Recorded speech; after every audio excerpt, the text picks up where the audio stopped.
আজ রথযাত্রা এবং রাজ্য জুড়ে যখন উৎসব আনন্দে মেতে উঠেছে, তখন লক্ষ্য করা গেছে শহরের বিভিন্ন প্রান্তে এই উৎসব মুখর পরিবেশ।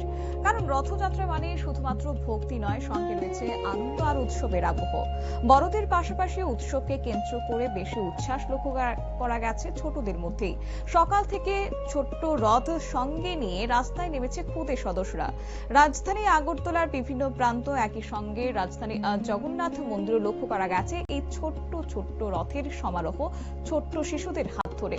এবং বলাই বাহুল্য যে কেউ রঙিন পোশাকে, কেউ বা আবার বন্ধুদের সঙ্গে দল বেঁধে রথের দড়ি টানতে কিন্তু নেমে পড়েছে। দেখুন সে ছবি।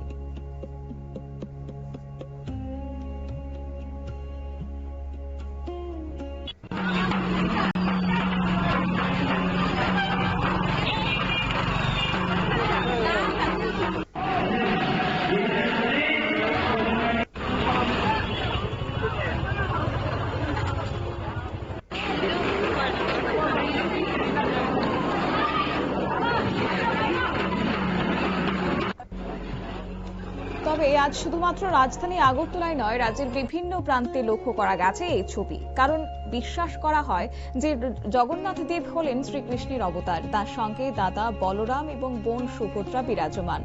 দাপর যুগের এই তিন ভাই বোনই কলিযুগে একসঙ্গে পূজিত হন। সেই ঐতিহ্যকে স্মরণ করে প্রতি বছরের ন্যায় এই বছরও রথযাত্রা উৎসবে সামিল হয়েছে ৮ থেকে ৮০ সকলেই। ছোটবেলা থেকেই ধর্মীয় এবং সাংস্কৃতিক ঐতিহ্যের সঙ্গে পরিচিত নতুন প্রজন্ম। তাই কেউ জয় জগন্নাথ ধ্বনিতে মুখরিত হয়ে উঠেছে চারপাশ, অনেকের বাড়িতে পূজার্চনা চলছে, তার পাশাপাশি কেউ ফুল দিয়ে সাজিয়ে তুলেছে রথ এবং সঙ্গে হাসি আনন্দ।